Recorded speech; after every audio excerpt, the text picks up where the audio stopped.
The common idea of a conflict between Israel and the Palestinians paints a false image, as though this were some real estate dispute for which the Palestinians were eternally dissatisfied.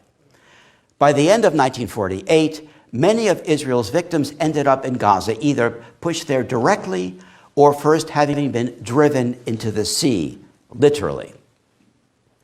As Israel cleansed the land of non-Jews, we sat idly by and dubbed the victims refugees, and the hellholes in which they ended up refugee camps. Now, a refugee camp is a camp for people displaced by war or natural disaster on account of which are unable to return home. So even during 1948, this terminology was a bit of a stretch.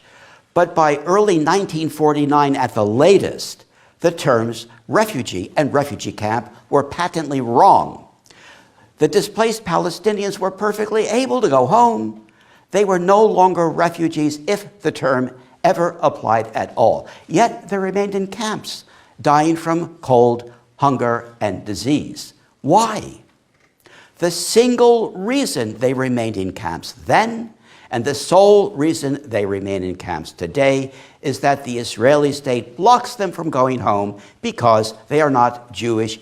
End of story.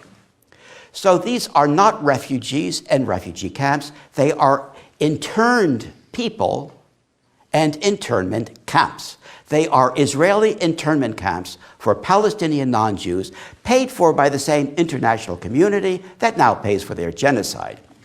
The refugee terminology instead makes Israel's blocking people from their own homes sound like some tragedy of history for which no one is to blame and about which nothing can be done. The world accepts that there are refugees and refugee camps. The world does not accept that there are interned people and internment camps.